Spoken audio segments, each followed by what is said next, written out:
कटरा में आज नवनिर्मित पुलिस स्टेशन के उद्घाटन अवसर पर डीजीपी दिलबाग सिंह पहुंचे। इस दौरान उन्होंने कहा कि ये जम्मू कश्मीर का पहला पुलिस स्टेशन है जो स्टार कैटेगरी का है और यहां करोड़ों श्रद्धालु माता वैष्णो देवी के दर्शनों को आते हैं, जिनके लिए कटरा जम्मू कश्मीर पुलिस लगातार उनकी सुरक्षा को पुख्ता करने का प्रयास कर रही है और यहां मां के दर्शनों को आने पर किसी भी कठिनाई का उन्हें सामना न करना पड़े। वहीं पत्रकारों से बात करते हुए डीजीपी दिलबाग सिंह ने कहा कि कोकरनाग मुठभेड़ से कश्मीर में शांतिपूर्ण स्थिति में कोई बदलाव नहीं आया है और स्थिति अभी भी शांतिपूर्ण बनी हुई है जैसी मुठभेड़ से पहले थी।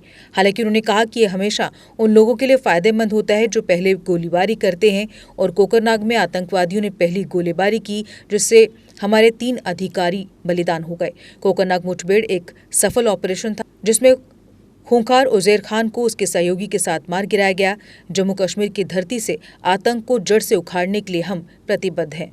जम्मू कश्मीर की बात करें, जम्मू कश्मीर पुलिस डीजीपी दिलबाग सिंह जो है आज कटरा पुलिस स्टेशन में पहुंचे और आप सभी को बता दें मेरे पीछे देख सकते हैं कि पुलिस कॉम्प्लेक्स कटरा जो है आज उसका इनाग्रेशन की गई और उस पुरानी बिल्डिंग को जो है नई बिल्डिंग के रूप में तब्दील कर दिया गया और उसकी इनाग्रेशन करने के लिए श्री दिलबाग सिंह IPS ऑफिसर जो कि आज कटरा आधार शिविर पर पहुंचे और उसके बाद सभी जितने भी उनके साथ IAS ऑफिसर जितने भी थे और Shri Mata Vaishno Devi shrine board CEO उनके साथ उच्च अधिकारी जितने भी सभी मौके पर यहाँ पर पहुंचे और साफ तौर से उन्होंने प्रेस वार्ता करते हुए बताया है कि जिस तरह से मिलिटेंसी जम्मू कश्मीर पर बढ़ती नजर आ रही है तो अगर आतंकी हमले हमारे जवानों के ऊपर किए जाएंगे तो मुंह तोड़ जवाब जो है हमारी तरफ से दिए जाने। जुड़ रहे JK अपडेट के साथ। काउंटर के पहले भी हालात बड़े अच्छे थे और उसके बाद भी हालात बड़े अच्छे हैं। लोगों को गलतफहमियां हो जाती हैं कि एक वाक़ा कहीं हो गया तो पता नहीं क्या तूफान हो गया। हम जानते हैं जो ढाई टोटरू इनके आगे पीछे कहाँ घूमते हैं, उनका पीछा करके जंगल पहाड़ जहाँ तक ये बैठते हैं वहाँ तक पहुँचने का प्रयास है, कोशिश है। कोकरनाग भी एक ऐसा ऑपरेशन था जिसमें किसी खास दहशतगर्द के छुपे होने की उसकी हाइडआउट की तलाश थी, जिसके मुताबिक वहाँ पर गए थे और ये अनफॉर्चुनेट था कि कभी जब आप पहुँचते हैं तो दुश्मन पहले ही ताक में होता है और आप लोग पूरी तरह से उस जगह से वाकिफ़ नहीं होते हैं और इत्तेफाक ये है कि पहले फायर कौन करता है। अगर पहले फायर आतंकी ने किया तो आपका नुकसान है और अगर पहले फायर आपने किया तो आप आतंकी को ढेर करेंगे।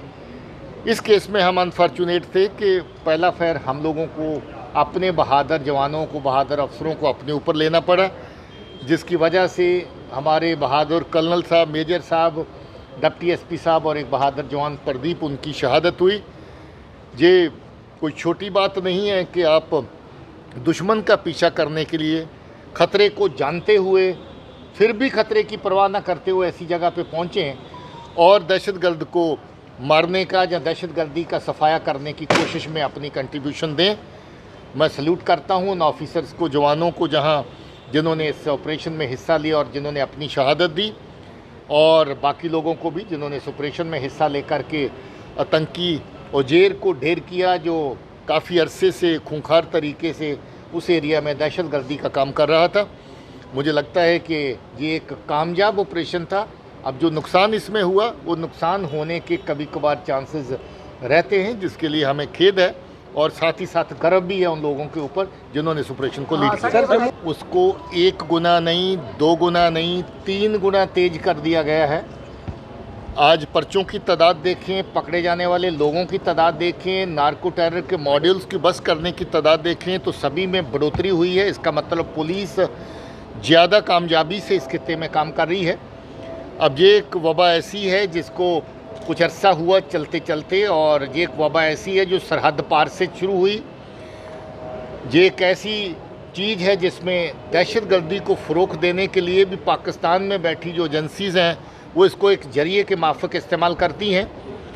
हमने उन सारे नेक्सस को भी ब्रेक करना है। जो लोग इसमें शामिल हैं, चाहे वो जहाँ के हों या स्टेट के बाहर के हों, उनको भी इसके दायरे में लाना है। हर खित्ते में इसमें बड़ी कामयाबी से काम हुआ है। बहुत अच्छे मॉड्यूल्स बस्ट किए गए नार्को टेरर के और मुझे उम्मीद है कि इस एरिया में और जो काम हम लोग कर रहे हैं इसमें जल्दी अच्छे से हम लोग नकेल कस पाएंगे। पुंछ राजौरी में लगातार थी उसको बहुत हद तक नाकाम किया गया है। अभी तक 3 कामयाब इनकाउंटर जगह जगह पे हो चुके हैं। रियासी में इनकाउंटर हुआ जिसमें दहशतगर्द मारा गया, दूसरा भाग निकला अनफॉर्चुनेटली, जिसकी तलाश जारी है। राजौरी में 2 जगह पे पहले पुलिस चौकी ख्वास ने जो ऑपरेशन किया बड़ा कामयाब ऑपरेशन था। दूसरी जगह पे भागता हुआ दहशतगर्द जो जख्मी था वो मारा गया। मुझे लगता है कि वहाँ पर फोर्सेस को, पुलिस को अच्छी कामयाबी मिल रही है। जितने लोग वहाँ से इन्फिल्ट्रेट करके आए हैं उनका सफाया किया जाएगा। सर जम्मू कश्मीर वो बिल्कुल लोएस्ट लेवल पे आ चुकी है और इसमें लोगों का बहुत बड़ा सहयोग है। पुलिस और फोर्सेस मिलकर के अच्छे तरीके से जो है इस दिशा में काम कर रही हैं, उसका बहुत बड़ा कंट्रीब्यूशन है। और अभी जो बचा खुचा टेररिज्म है इसका सफाया करने के लिए सब लोग वचनबद्ध भी हैं और उसके लिए प्रयास भी बिल्कुल जारी है।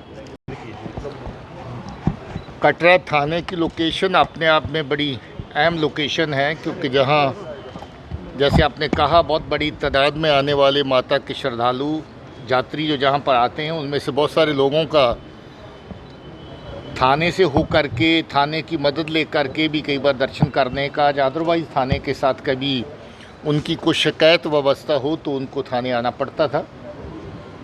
बिल्डिंग पुरानी जो थी बहुत पुरानी हो गई थी और काफ़ी खस्ता हाल थी, इसीलिए आज से कोई 5-6 साल पहले ये काम शुरू किया था कि नया थाना तामीर करें जो जहाँ की ज़रूरतों के हिसाब से सही हो, बेफिटिंग हो, एडिक्वेट स्पेस हो जवान के लिए, ऑफिसर के लिए, जो लोग आकर के जहाँ पर थाने में विज़िट करें उनके बैठने के लिए जगह हो, सुविधा हो। मुझे लगता है कि हमारी पूरी रियासत और अभी यूटी में जो थानों की अगर तुलना इस थाने के साथ करी जाए तो ये अपने आप में एक मॉड्यूलर थाना है। हालांकि मैंने देखा है कि जवानों के लिए जो छोटी मोटी प्रोविजंस है उसमें और इजाफा करने की ज़रूरत है, जो की जाएंगी। ये भी मैं समझता हूँ कि जहाँ पर कभी कभार कुछ लोगों को आकर के थोड़ी देर बैठने बैठाने की सुविधा की ज़रूरत होती है, वो सुविधा भी अभी ऐड करेंगे, अभी नहीं है। मगर कुल मिलाकर के जो कटरा का थाना अभी बना है वो बहुत ही खूबसूरत है।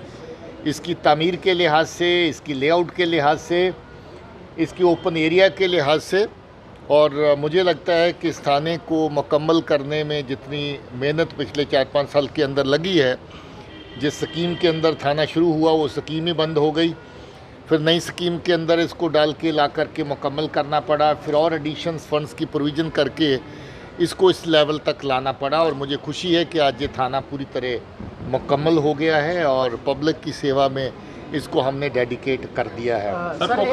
Deshbhagat university Punjab courses offered PhD, post graduate, under graduate, PG diploma certificate. Contact us for admissions.